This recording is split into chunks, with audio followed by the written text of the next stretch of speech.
Good afternoon. Let's talk about the creation of a microclimate. So, a microclimate is basically the whole concept of essentially bubbles of warmth in the wintertime, as well as summertime, but being that this is winter, let's focus on winter. So, how do you, so what is a microclimate? So right now you are looking at an aerial view of my backyard. You can't see me right now, but I assure you I'm down here somewhere. Actually, let me see if I can get out here. There you go. This might be a good angle. Look at that. I assure you I'm down here. But what I'm trying to illustrate to you is the fact that as the frost descends from above me, all of the younger trees, all of the smaller trees are nice and protected by the larger trees, and in this case, strategically planted right in the middle of my yard, as well as around the perimeter of my yard. Trees such as the Inga, the Jamun, the Capulan cherry, and windbreakers such as the Oham's bamboo here. So without the formation of a microclimate, which unfortunately takes years and potentially decades, but in my case, it's just been years. Most of what you see here underneath the trees that you can't see right now are probably not going to make it. They're probably going to succumb to the frost as soon as we have a frosty night, which we get several of each year. So I'm going to take you down and I want to show you around and discuss the microclimates and some of the techniques that I've gone through in order to create the microclimate that is needed in order for some of the tropical fruit trees in my yard as well as in your yard in order to survive the Central Valley's winter season and more importantly, summer season. Microclimate, fancy word that you probably have heard with the growing of tropical fruit trees in hostile environment such as the Central Valley. So microclimate essentially is the little bubbles of warmth and protection against the in specific to this video against a winter frost. So what I'm standing in front of is a great example of a microclimate. Volunteer Hawaiian solo papaya, okay, growing next to the Lancettia mango here. So when you look at this, the Lancettia mango is in many ways being protected by the foliage of the Hawaiian solo papaya here. That's why it's looking so great here. And then the papaya itself is being protected by the upper canopy of the bamboo. Yeah, I mean, this is literally the definition of a microclimate. I mean, from my perspective, as I look up, it is nothing but just bamboo leaves. And what happens is on frosty nights, as the solar frost descends from the sky, it is gonna hit the top of the bamboo first. So it acts like a buffer zone before the frost descends down to the lower canopy tropicals, which it won't even touch because it is just so thick up there. And When the weather warms up, when the threat of frost is gone, I will then be removing or pruning down the bamboo heavily to then give the mango and the papaya the much needed sunlight. So the protection that I'm referring to in the wintertime, thanks to the bamboo, is all temporary. This is all temporary. Same with the ice cream bean tree here, okay? I mean, if you look at this guy, like, yeah, I mean, everything underneath the canopy of the ice cream bean tree is well protected against frost as it descends from the sky. I mean, we're talking jabuticaba, longan, Kyoso mango, starfruit, and the black sapote back there, among a bunch of other tropical fruit trees as well. So, yeah. So another protection that you're gonna also want to put into consideration is the wind. There is a reason why I've got my bamboo planted towards my western wall. What happens is, usually in the winter time anyway, in my case, most of the wind originates from the west towards the east, so it goes this way, which would mean, because I've got that bamboo there and the ice cream bean tree there, both of these larger trees will be able to absorb the brunt of the wind. Just because when you get the wind and the frost, it is basically a death sentence at this point to mostly tropical fruit trees. Because what happens is, as the wind breezes through your tropical fruit tree, through the foliage, it dries them out. It essentially sucks out all the moisture, like what you're seeing here. Basically, it dries them out, and then causes the tree to essentially suffer and eventually die out. Yeah, it eventually just dehydrates the tree. So yeah, that's that's why you see everything that's planted. It's all by design. So now, if you come here, I mean, of course, you know, I've got my ultra sensitives being sheltered furthermore, just because even though the canopy of the ice cream bean is great, I mean, when I'm looking up, I literally see nothing but just foliage. I mean, this is all I'm seeing, and maybe little bubbles of air pockets here and there, but beyond that, it is just straight up foliage. Even though with the great protection that I've got here, some of these require extra protection. We're talking the durian, the mangosteens, rambutans, all nestle in here with a heater that's in there that is set to 57 degrees. Just barely enough to keep them alive, which is all I need just for the winter time. I'm not wanting them to thrive in winter time. I just want them to stay alive. Which, I mean, look at the long end. This is why, you know, they're doing so great, even though this is really approaching the new year. I mean, if it weren't for all of its canopy from the Inga, the ice cream bean tree, yeah, it's not going to look this great. All right, so that's the greenhouse.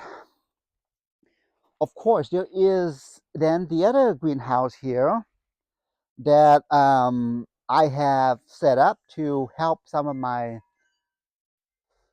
more sturdier, hardier tropical fruit trees, but that also needs some assistance.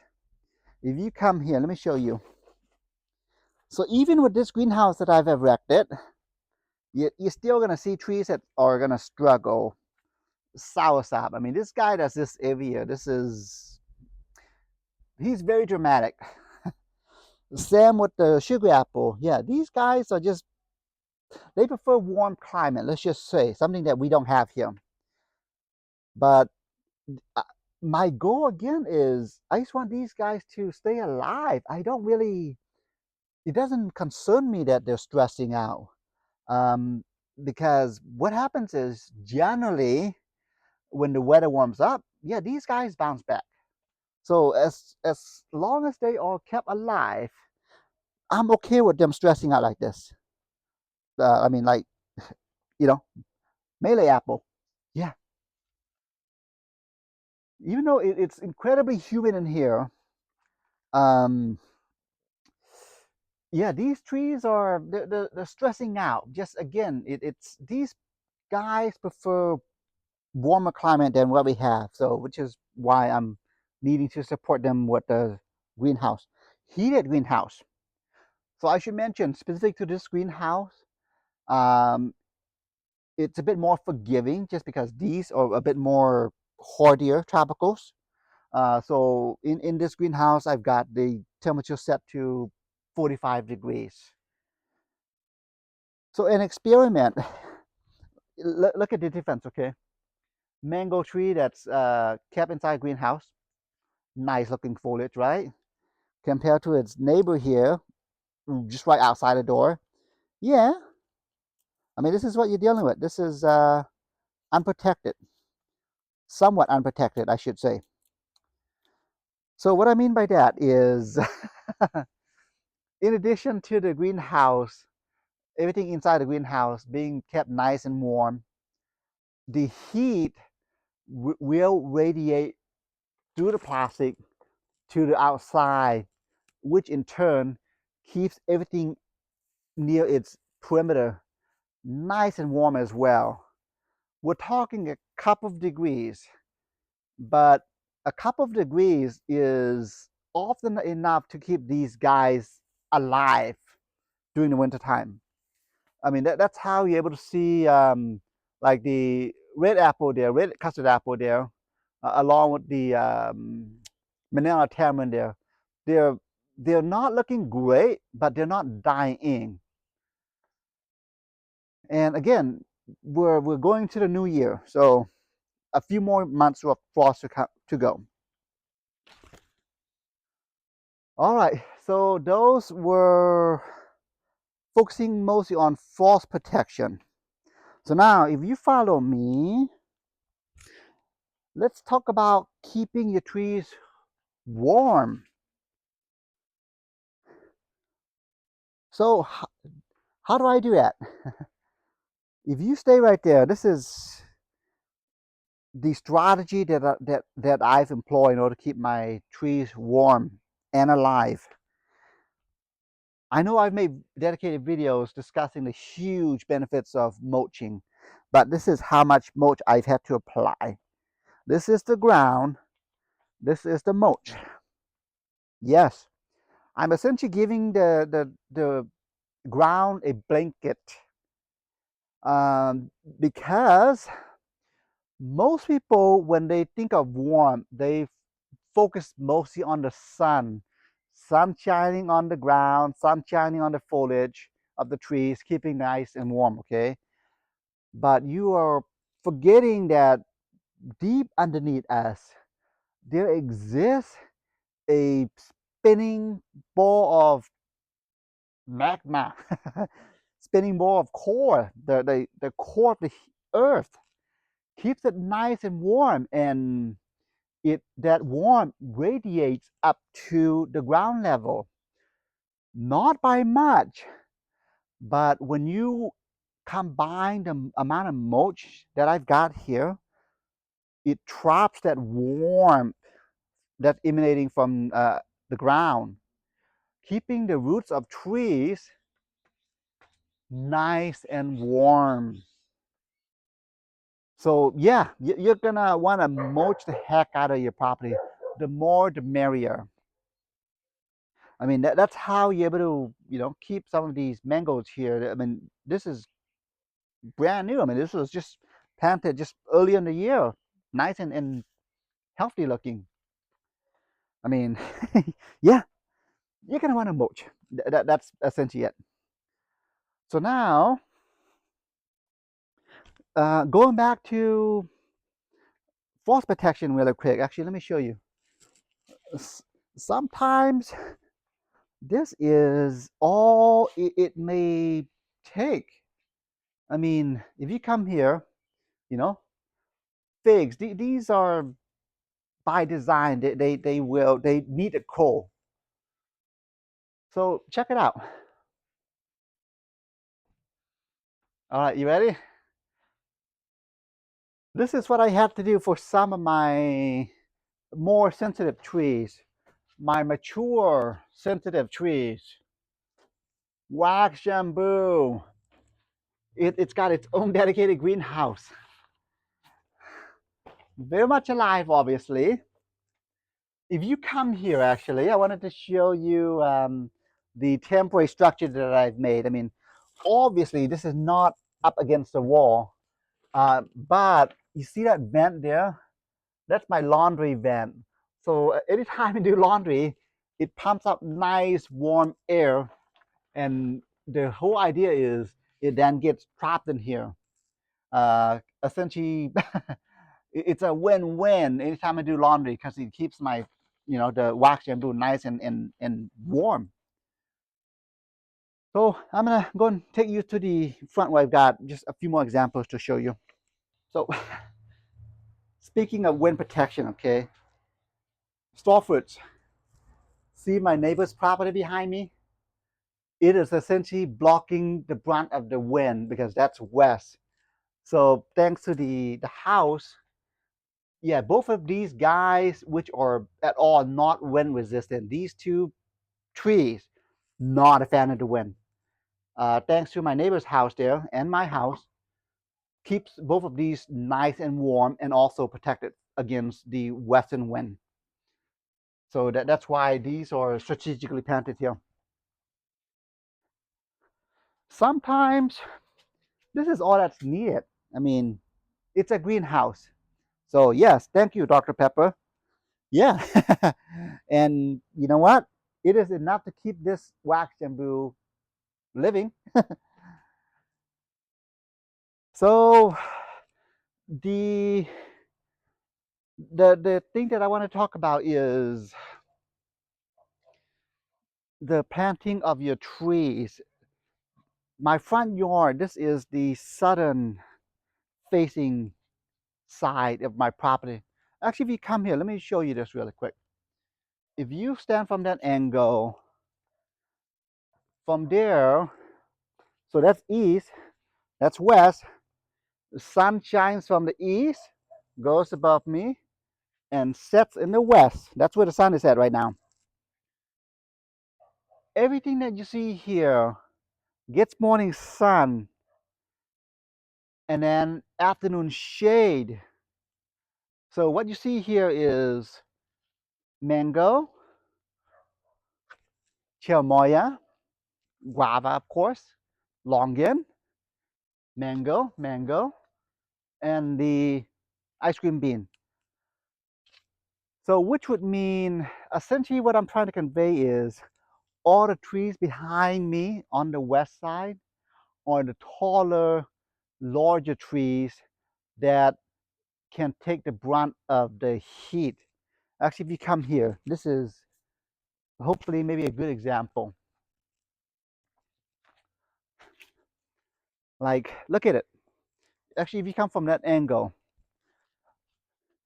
everything here, ice cream bean, papaya, strawberry guava, ruby supreme, all of these will be able to take the summer heat and therefore essentially protecting everything that's behind them. Which is why if you come here, there's a bunch of tropical fruit trees that are smack right in the middle that are just doing so phenomenally well. I mean, you're talking the starfruit here, protected from both the wind and the sun. And then if you come here, there's a few more small examples that I wanted to show you. See that guy right there? See that scarlet jaboticaba? I mean, look at him. He is so protected, smack right in the middle of the front yard. He's got no issues with frost, as well as the seedling mango to its left. I mean, it is just so nice looking because it is just so enclosed with by nearby trees. So yeah, I mean, if you are able to maybe dedicate some time to strategically planting a tree, um, and therefore creating a microclimate, your tropical fruit trees are really, really going to take off. I mean, yeah, I mean, as soon as the sun is on the other side, both of these mangoes full shade, as you can see. I mean, like all shade. The top of the mango, yes, it's getting some sun, but it's fine. Summertime, this scenario, your trees will thank you. So yeah, that's really the whole idea behind microclimate, is just the creation of just little pockets of warmth and protection. And in the long run, your trees are gonna take off. So, all right, have a good afternoon.